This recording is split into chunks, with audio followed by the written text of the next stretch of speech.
The first bus arrived at 4:13 a.m. during the dust storm.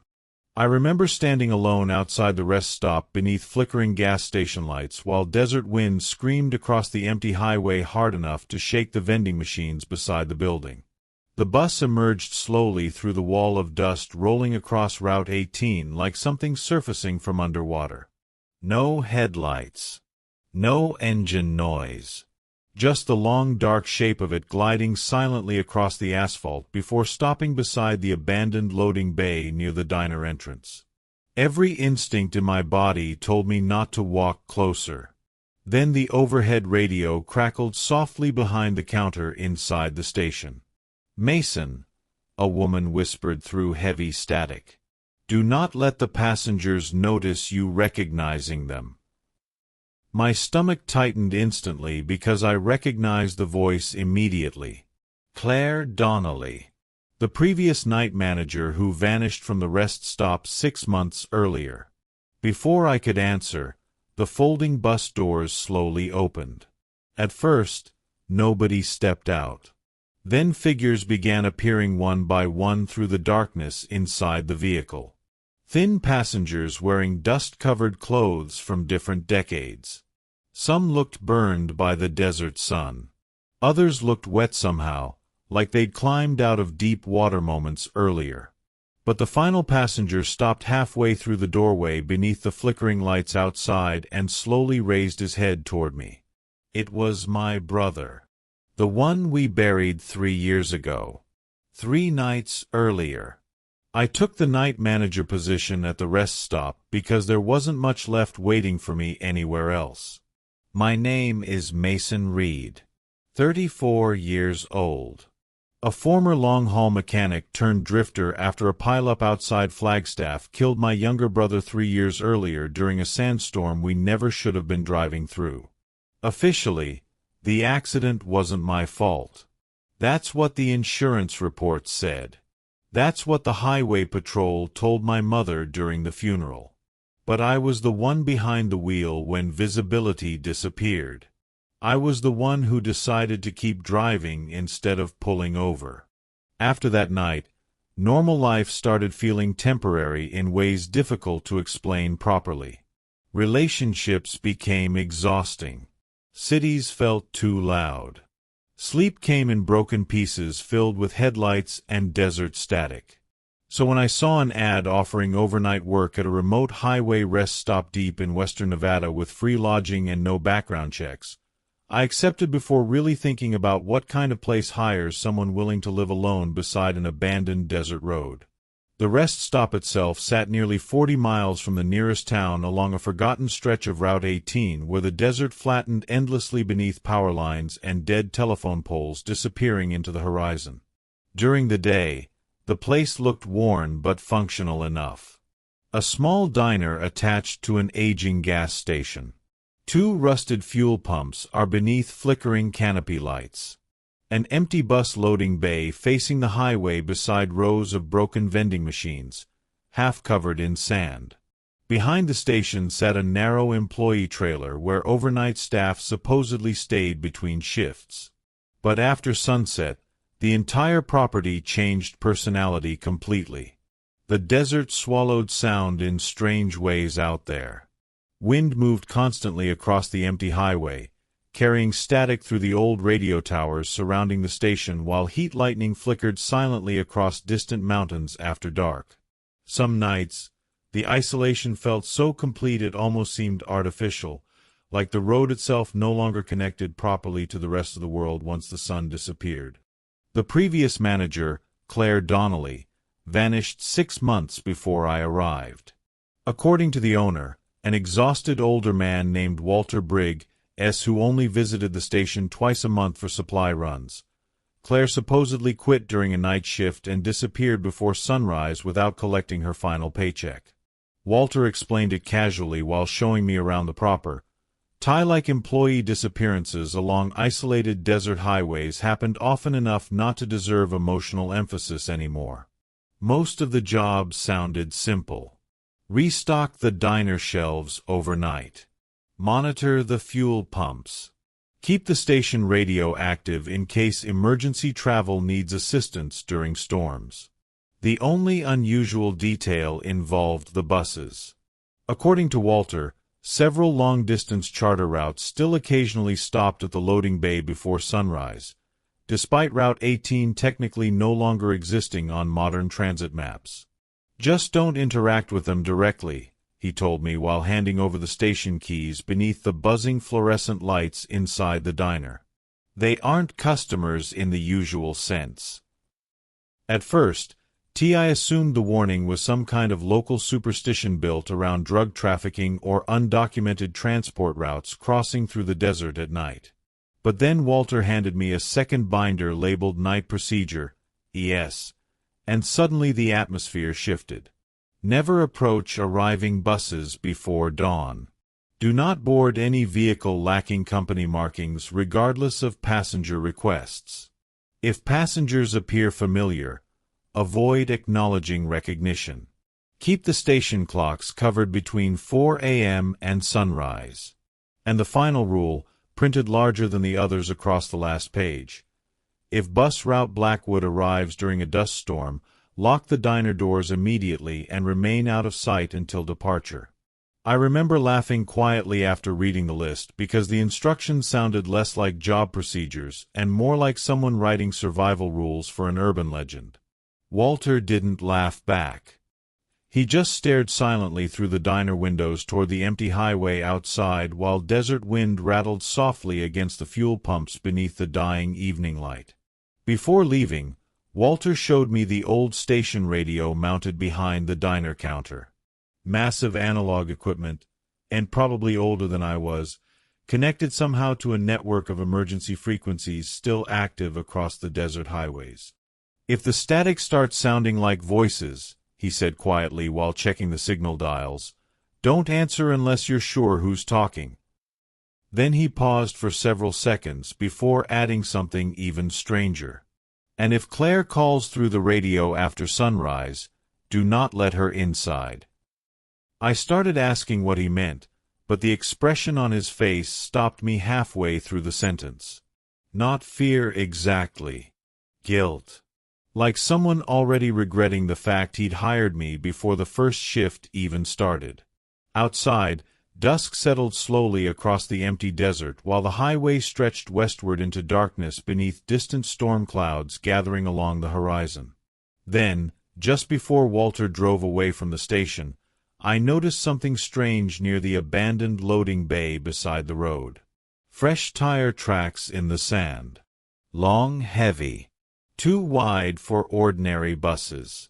And leading toward the highway from nowhere at all. The first few nights at the rest stop almost convinced me the procedures were nothing more than exaggerated desert folklore left behind by bored overnight workers spending too much time alone beside empty highways. Isolation changes people gradually out there. The constant wind. The static humming through old radio towers after dark. Endless miles of empty road stretching beneath moonlight without another vehicle in sight for hours at a time. My routine settled quickly after Walter left. Around 9 p.m., I'd clean the diner grills, restock cigarettes and canned food behind the counter, then spend most of the night listening to old country stations drifting through the analog radio while dust storms rolled quietly across the desert outside. Sometimes travelers stopped for gas after midnight, mostly truckers too exhausted to keep driving.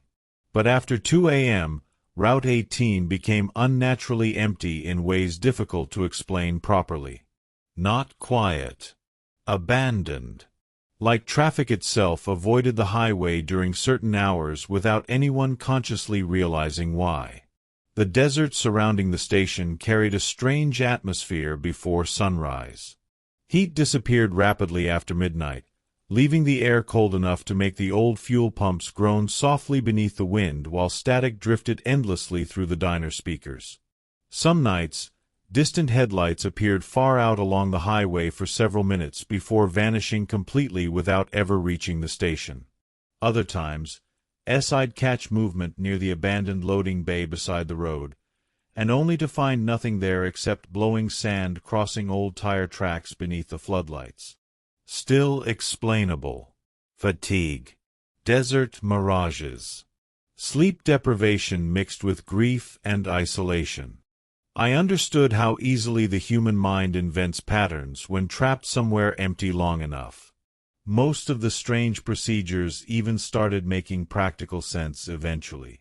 Keep a distance from unmarked buses. Avoid unstable travelers during overnight stops. Not engaging with hallucination-inducing radio static while exhausted at 4 in the morning. Rational enough if you wanted it to be.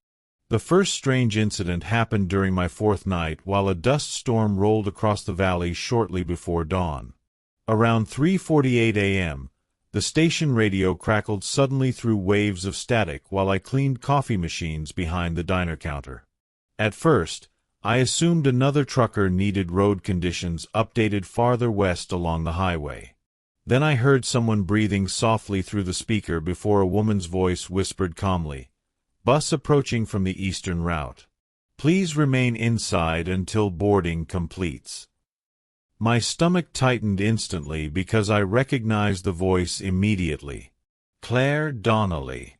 Not vaguely similar. Exact. Same low, W-tired tone from the orientation cassette Walter left in the office explaining the fuel systems earlier that week. Before I could answer, the transmission dissolved back into static. Then the overhead lights outside flickered once across the empty loading bay near the road. A bus stood there. No headlights. No engine noise. Just parked silently beneath the floodlights as it had always been there. At first, I assumed exhaustion was distorting my perception because I never heard the vehicle arrive. 1 second, the loading bay sat empty beneath drifting sand. Next, an old dark-colored coach bus rested beside the curb facing west toward the desert highway. No company markings anywhere along the body. Windows were completely blacked out beneath layers of dust and grime. Still explainable, maybe. Quiet electric engines. Fatigue. The thing that unsettled me most wasn't the bus itself. It was the feeling surrounding it. The station suddenly seemed smaller somehow once the vehicle arrived. The wind outside died completely. Even the static humming through the diner speakers faded into deep, unnatural silence while the bus remained motionless beside the road. Then the folding doors opened. At first, nobody stepped out. Then passengers began exiting slowly one by one beneath the flickering canopy lights outside the diner windows. Thin, exhausted-looking people carrying old suitcases and weather-damaged backpacks across the loading bay without speaking to each other. Some wore clothes decades out of date. Others looked sunburned in strange, uneven ways, as if they'd spent too long exposed to desert heat without water. One older man walked past the diner window, eyes dripping wet despite the nearest body of water being hundreds of miles away. But the strangest detail wasn't the passengers themselves.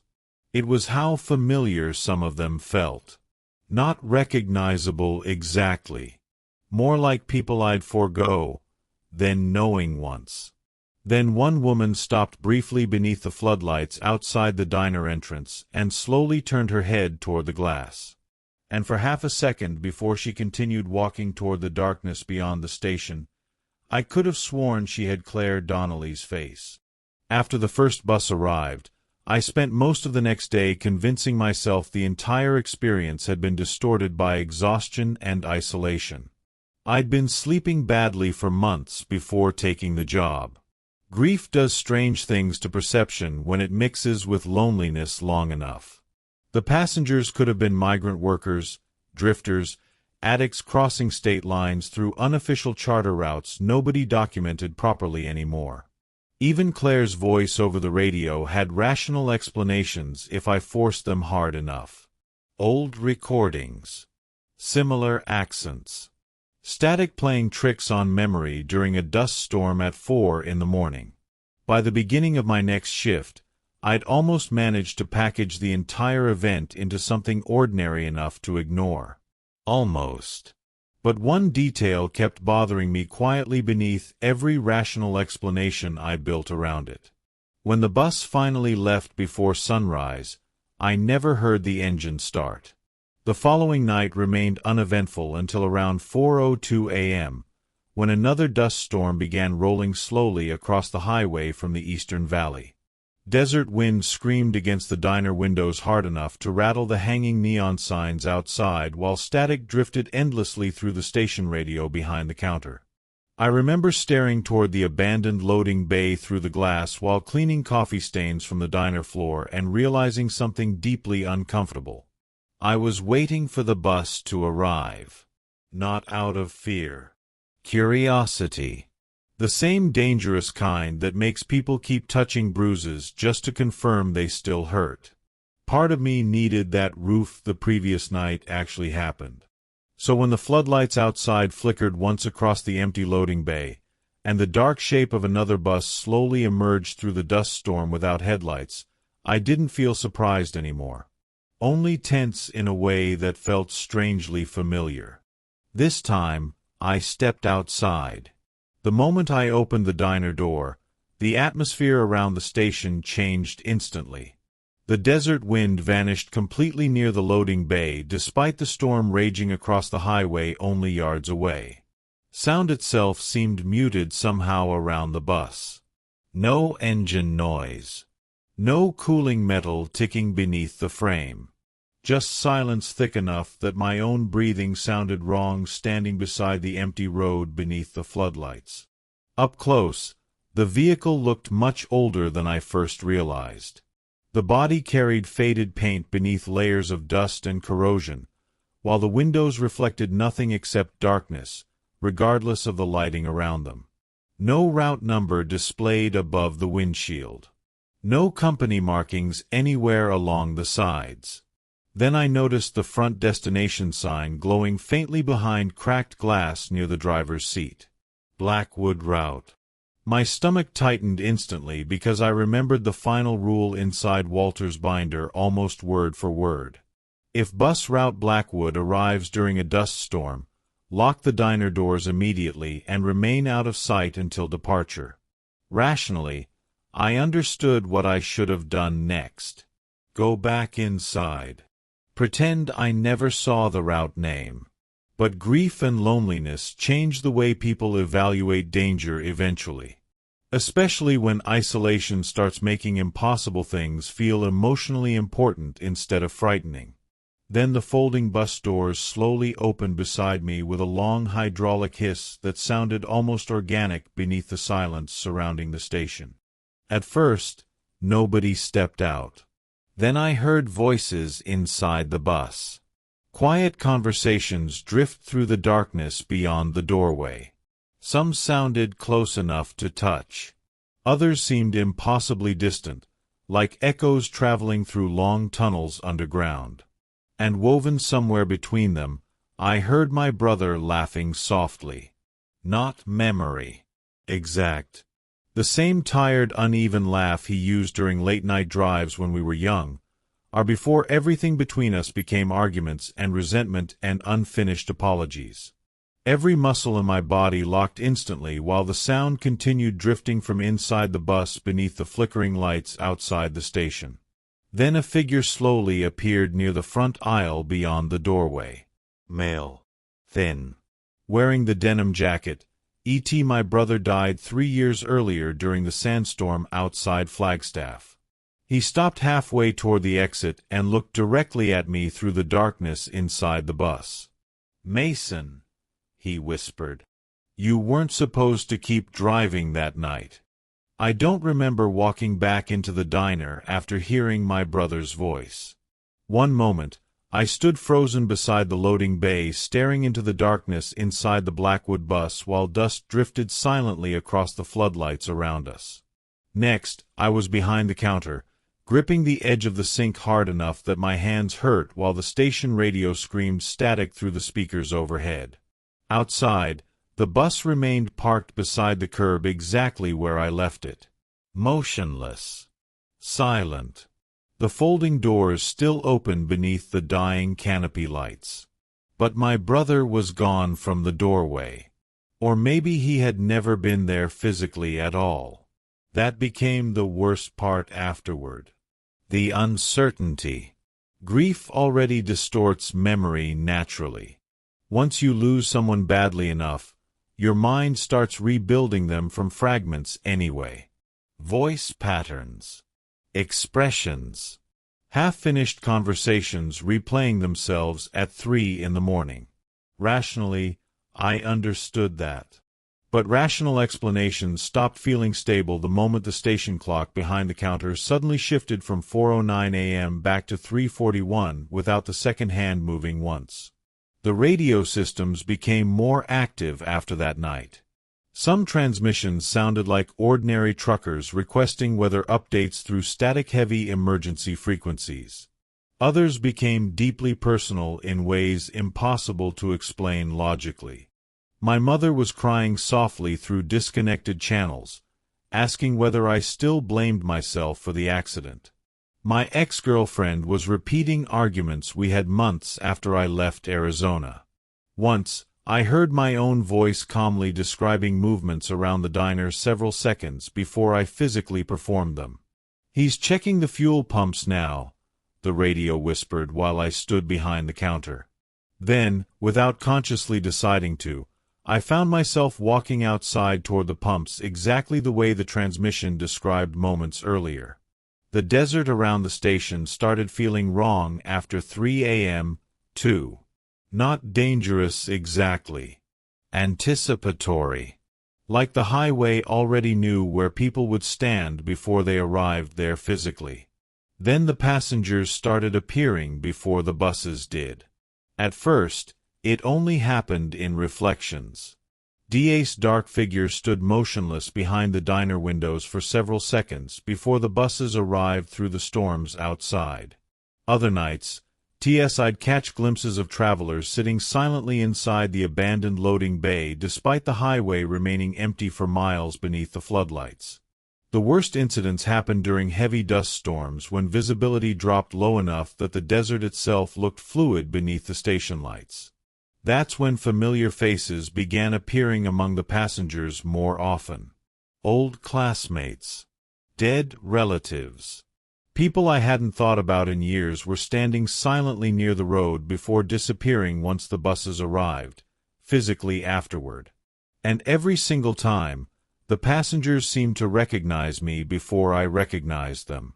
Like the bus carrying people, reconstructed from memory instead of ordinary travelers crossing the desert. Walter returned unexpectedly during my 8th night at the station. The moment he walked inside the diner, I could tell he already knew something had changed. He barely looked at me while checking inventory behind the counter, but his attention kept drifting toward the loading bay outside every few minutes like he expected something standing there beyond the glass.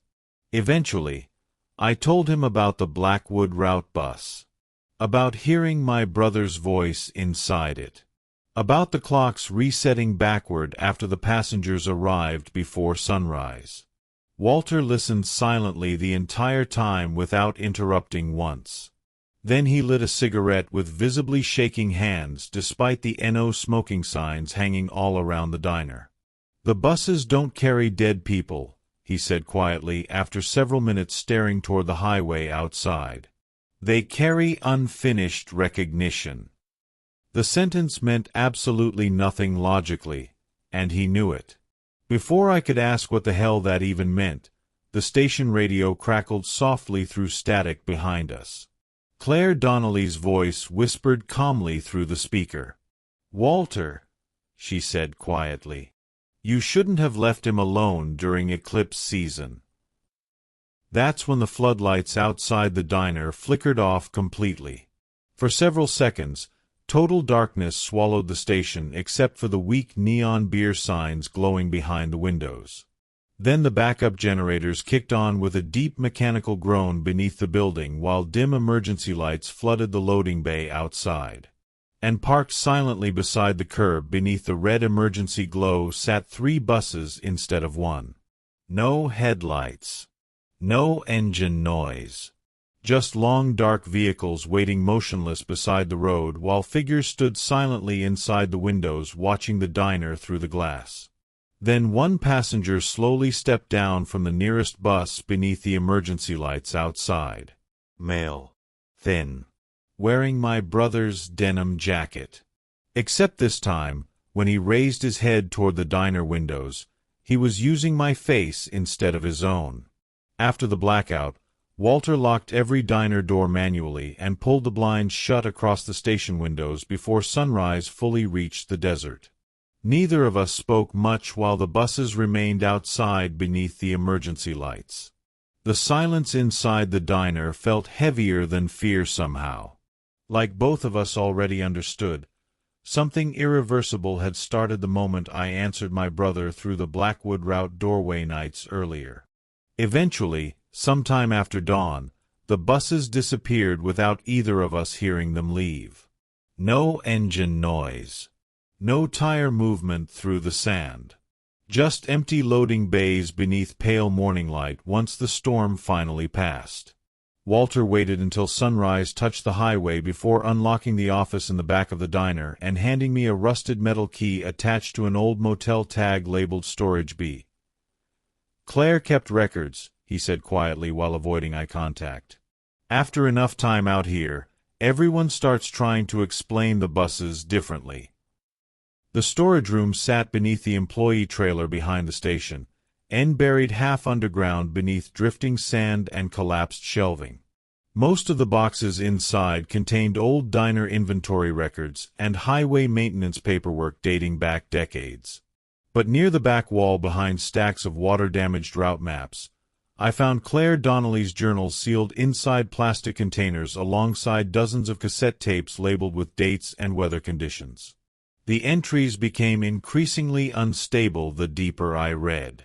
Early notes described ordinary overnight management problems, stranded travelers, radio failures, and electrical storms disrupting the highway systems. Then the buses started appearing in the journals. First, as unexplained charter routes stopping before sunrise despite never appearing on transportation records. Then, as something stranger. Claire wrote repeatedly about passengers recognizing workers before introductions occurred. About conversations happening over the station radio before people physically arrived. One sentence appeared over and over throughout the notebooks, written harder each time like she was trying to force herself not to forget it. "The buses don't transport people. They transport unfinished versions." The cassette recordings disturbed me far worse than the journals. Most captured overnight radio transmissions from the station frequencies during storms. At first, the voices sounded ordinary enough. Truckers requesting directions, stranded travelers calling for roadside assistance, static drifting across emergency channels after midnight. But gradually the recordings became impossible. Conversations repeated before they occurred. Different nights contained identical passenger manifests spoken by voices decades apart. One tape recorded Claire speaking calmly to someone named Mason nearly 6 months before I ever arrived at the station. Another captured Walter crying quietly through the radio while begging someone not to board a bus that never appeared physically anywhere in the logs afterward. Then I found the oldest recording buried at the bottom of the container. Highway Emergency Broadcast. October 1989. The same year, Route 18 officially disappeared from transportation maps after a multi-vehicle pileup during a massive desert dust storm killed over 40 people west of the valley. According to the archived reports attached beside the tapes, several buses vanished completely during the accident. Not crashed. Missing. Witnesses described vehicles continuing west through the storm after the highway physically ended beneath collapsed canyon sections farther down Route 18. Recovery crews never found wreckage. Never located passengers. But over the following years, isolated rest stops across the desert started reporting strange overnight arrivals before sunrise during heavy storms. Unmarked buses carrying silent passengers dressed in outdated clothing. Travelers recognized dead relatives stepping briefly through loading bays. Radio transmissions arrived before vehicles physically appeared. Claire believed the desert itself somehow preserved unfinished emotional recognition from the original disaster ditch, in the same way heat remains trapped inside asphalt long after sunset. According to her final entries, the buses weren't carrying ghosts. They carried unresolved identities reconstructed from memory, grief, guilt, and anticipation through repeated observation by lonely people stranded too long beside empty highways. That night, the station changed completely. The dust storm arrived shortly after 3 a.m., thick enough to swallow the highway beyond the fuel pumps beneath walls of moving sand. Static drifted endlessly through the diner speakers while every station clock slowly lost synchronization one by one behind the counter. Then the radio crackled softly beside me. "Mason," Claire whispered calmly through the static. "The buses know you understand the route now." Before I could answer, every floodlight outside the station flickered simultaneously across the loading bay. For buses sat there waiting beneath the storm. Not arriving. Already present. Their dark windows reflected nothing except endless desert darkness, while their passengers stood motionless beside the curb, watching the diner through blowing sand. And standing nearest the station entrance beneath the flickering emergency lights was my brother wearing the denim jacket from the accident. Same tired posture. Same exhausted expression from the morgue photograph my mother made me identify years earlier. Except when he slowly raised his head toward the diner windows this time, he was using Walter's face instead of his own. Seeing my brother wear Walter's face broke something inside me that hadn't fully broken during the accident itself. Up until then, I could still force parts of what was happening at the rest stop into explanations involving grief, exhaustion, desert isolation, or psychological deterioration from too many overnight shifts alone beside an empty highway. But identity doesn't drift randomly between people unless something deeper stops recognizing where one person emotionally ends and another begins. Claire's journals suddenly made horrifying sense in ways they hadn't before. The buses weren't carrying dead passengers physically. They carried unfinished recognition reconstructed through memory and guilt until eventually the route itself stopped distinguishing between identities properly anymore. That's why familiar faces kept changing. Why did voices over the radio arrive before people physically appeared? The highway didn't preserve individuals. It preserved emotional incompletion. I stopped sleeping properly after that night. Most mornings, I sat alone inside the employee trailer watching heat distortions ripple across the empty desert outside while trying to convince myself to leave the station permanently before the next storm arrived. But leaving no longer felt simple. The route followed people after enough exposure. Claire's journals warned about that repeatedly during the later entries. Former employees reportedly continued hearing radio static in empty apartments years after quitting. Some claimed unfamiliar bus passengers recognized them in crowded cities far from Nevada.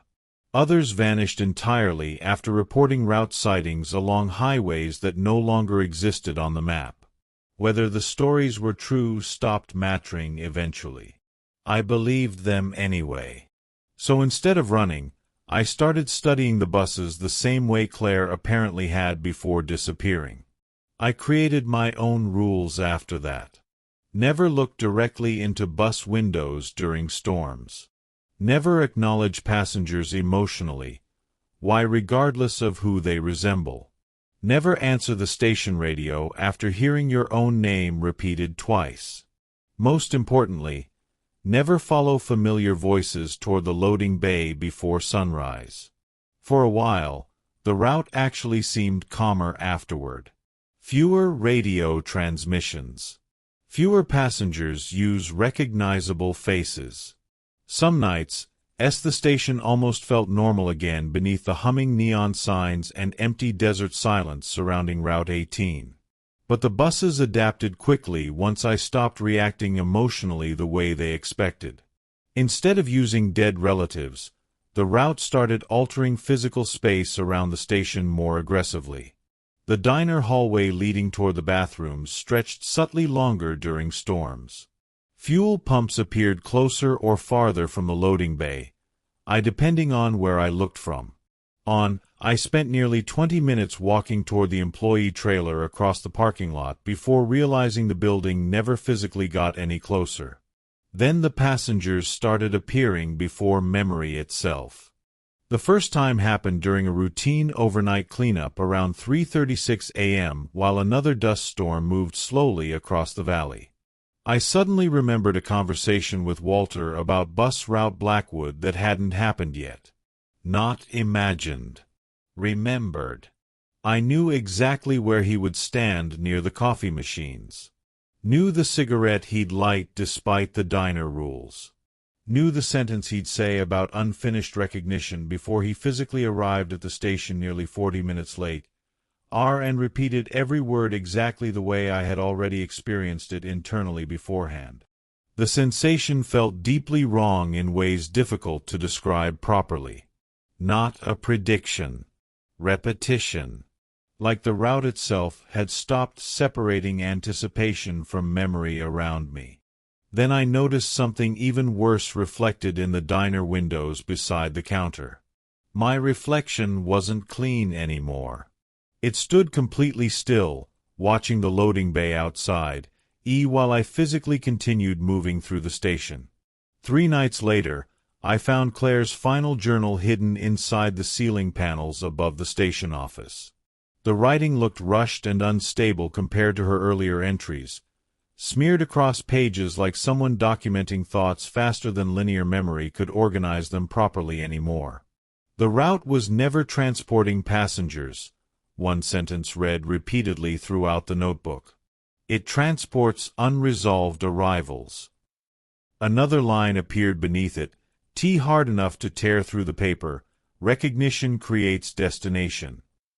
According to Claire's final notes, the original 1989 pileup didn't simply kill travelers west of the desert. The storm trapped hundreds of unfinished emotional states along the highway at the exact moment people realized they were about to disappear. Grief, guilt, regret, fear. The buses gradually reconstructed those emotional identities through repeated recognition by isolated workers observing the route over decades afterward. The deeper someone is emotionally connected to the passengers, the more the highway itself learns how to rebuild them. I barely finished reading the final page before the station radio crackled softly beside me through waves of static. Then my own voice whispered calmly through the speaker.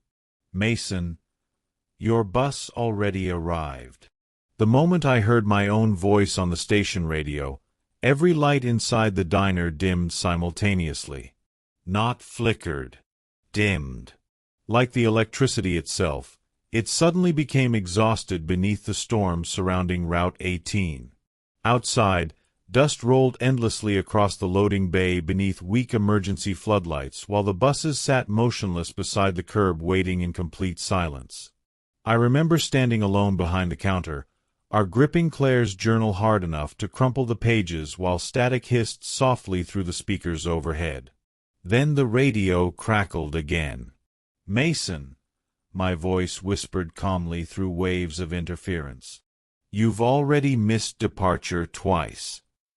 My stomach tightened instantly because the sentence felt familiar somehow. Not heard before. Remembered. Like part of me already knew the conversation before it physically happened inside the diner. Then the station clocks stopped completely. Every single one. The diner wall clock. The microwave display. The old analog fuel timers outside near the pumps. All frozen at exactly 4:13 a.m. Outside, the nearest bus doors slowly folded open beneath the blowing sand while thin passengers began stepping onto the loading bay one by one. Some wore clothes from the 1970s. Others looked decades older. But the route no longer cared about consistency anymore. Faces shifted subtly while they walked beneath the floodlights.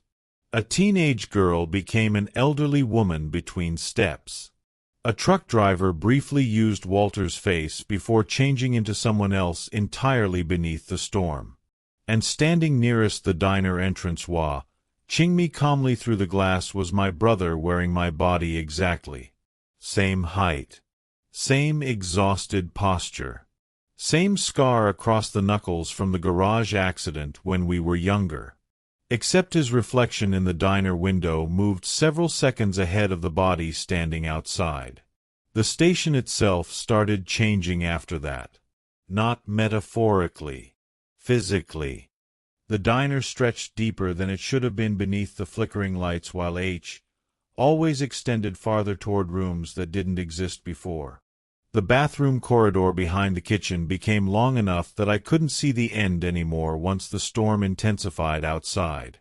The loading bay itself appeared impossibly distant through the diner windows, despite the buses remaining parked only yards away moments earlier. And every reflective surface inside the station started behaving independently of the area around it. Coffee machines showed passengers entering before they physically approached the diner.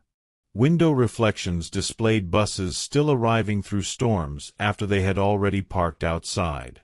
Worst of all, mirrors inside the bathroom reflected people standing behind me before the actual figures appeared in the hallway afterward. Then Walter arrived through the storm. Or something Walter was wearing. He stepped through the diner entrance covered in dust beneath the emergency lighting while the buses remained motionless outside the windows behind him. Same tired face. Same cigarette burns along the jacket sleeves. But his movements felt wrong immediately. Too smooth. Like someone reconstructing human behavior from memory instead of instinct. "You should have left after the first route," he said quietly while staring toward the loading bay outside. His voice echoed slightly before the words physically finished leaving his mouth. Then he slowly turned toward me, and for half a second during the flickering lights overhead, I saw dozens of different faces moving beneath his skin. Claire. My brother. Strangers from the buses. All shifting quietly behind Walter's expression like unstable reflections trapped inside glass. "The route only stops rebuilding people once someone agrees to finish the journey," he whispered calmly. That's when the buses started unloading passengers inside the diner. Not entering through the doors. Appearing gradually. One by one, beneath the fluorescent lights around the booths and coffee counter, as the storm screamed outside the station.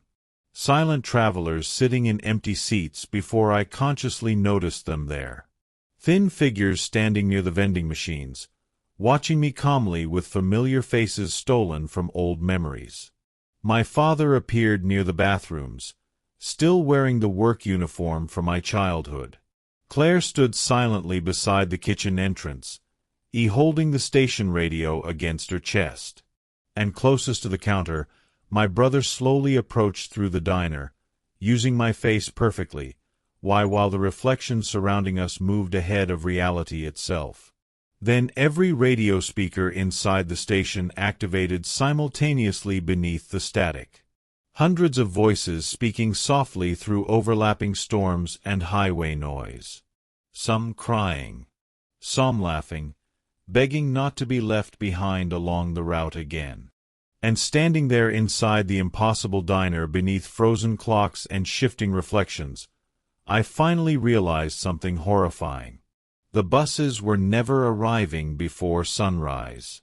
They were arriving before memory finished deciding who survived the road. For several seconds, I couldn't move. The diner around me hummed beneath flickering fluorescent lights while silent passengers sat motionless inside booths that should have been empty hours earlier. Outside, the buses waited beneath the dust storm like enormous dark animals resting beside the highway.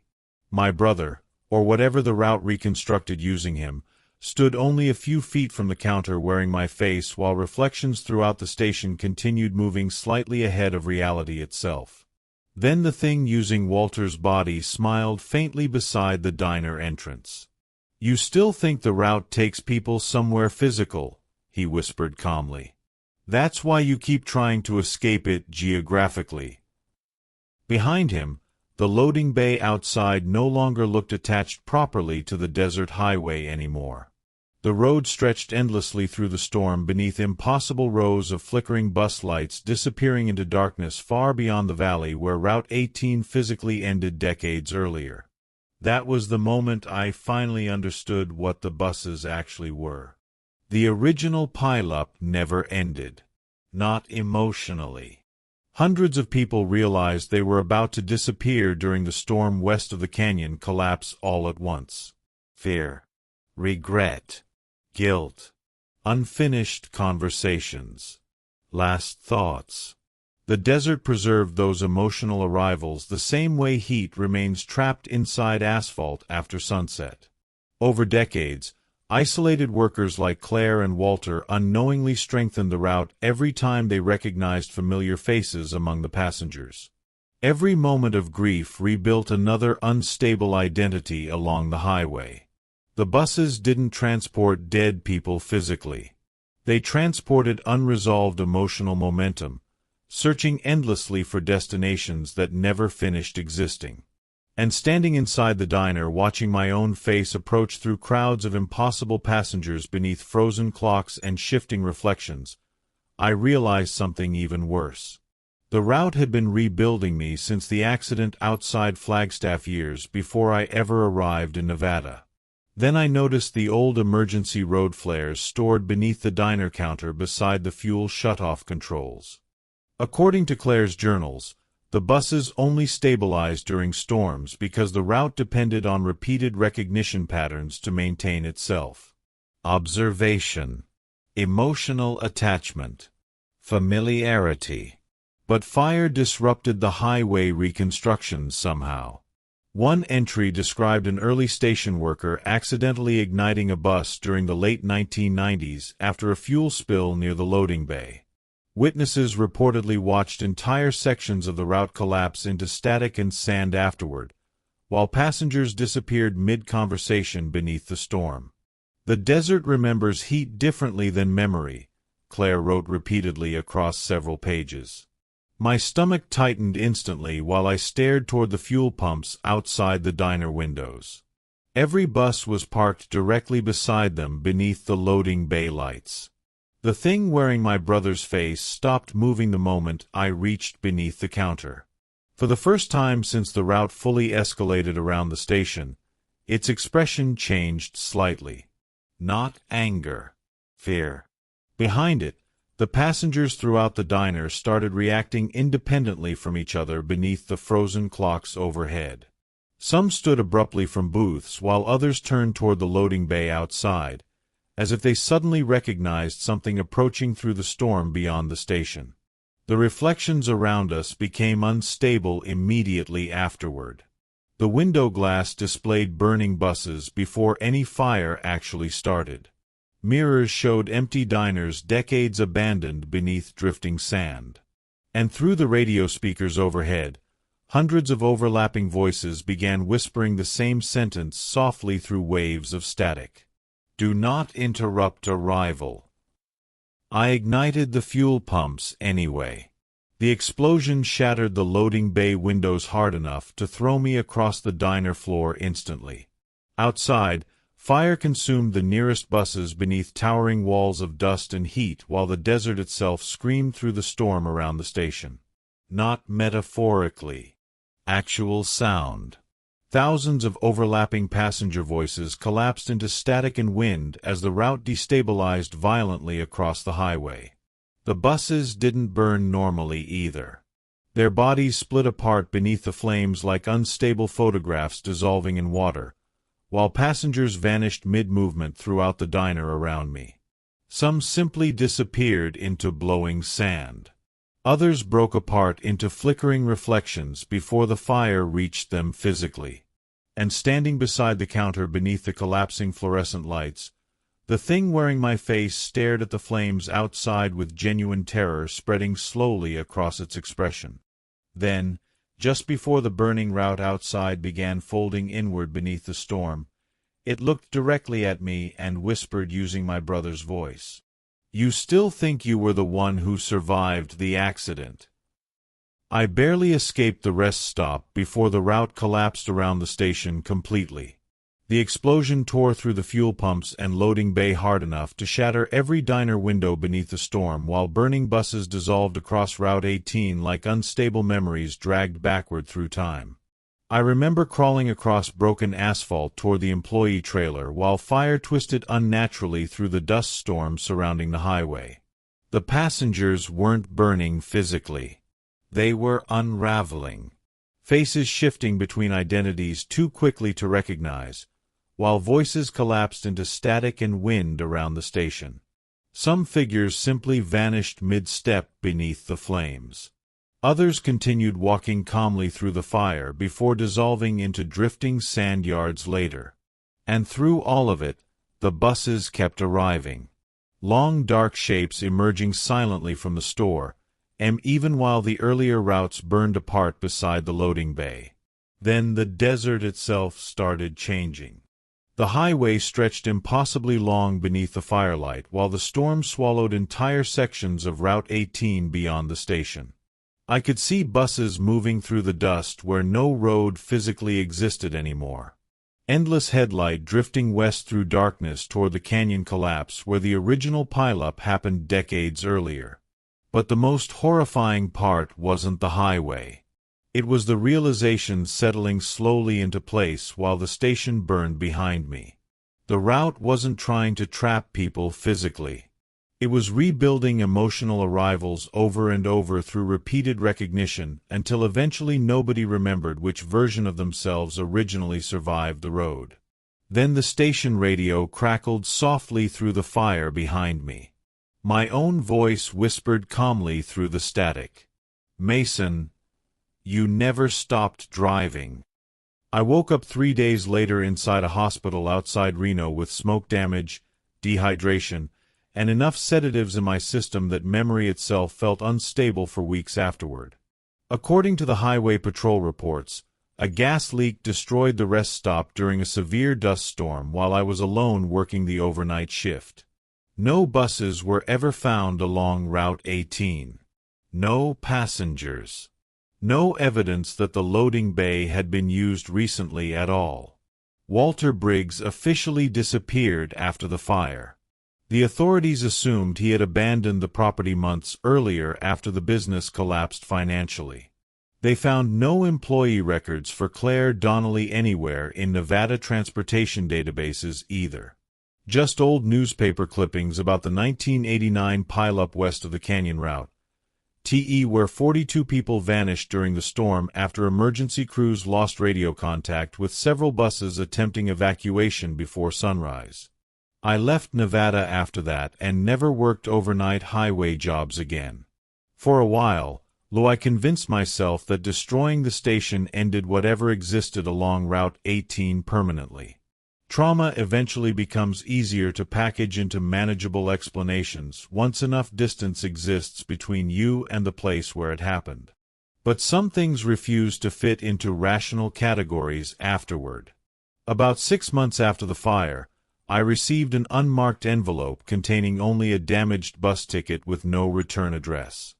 The paper looked old enough to crumble at the edges, blackened by heat, smelling faintly of dust and diesel fuel. No departure cities wide printed anywhere on it. No arrival destination either. Just one line stamped across the center beside a faded route number. Blackwood Route. Final boarding, 4:13 a.m. Then I noticed something handwritten carefully along the back of the ticket using familiar uneven penmanship I recognized immediately from old birthday cards my brother used to send me years before the accident. "You still fell asleep at the wheel first." I barely sleep now. Most nights, I wake around 4:13 a.m., convinced distant engine noises are drifting slowly past my apartment, even though I live nowhere near highways anymore. Sometimes, station radios hidden inside convenience stores crackle softly when I walk past them late at night, HT using voices that recognize me before introductions happen. Other times, reflections in dark bus windows show passengers sitting silently inside vehicles that turn out to be empty once the lights change. But the worst moments happen during storms. Heavy dust storms, especially. That's when familiar roads start feeling subtly incorrect around me. Intersections longer than I remember. Parking lots stretched farther beneath flickering lights than they physically should. And every once in a while, for less than a second, I'll catch sight of a dark bus waiting motionless at the edge of the road before sunrise with someone wearing my face sitting silently behind the glass watching me like he's still waiting for me to finish the journey properly. And during those moments, I always remember the final line written inside Claire Donnelly's last journal entry hidden beneath the station office ceiling. The route never carried the dead. It carried the versions of people who never emotionally arrived anywhere else.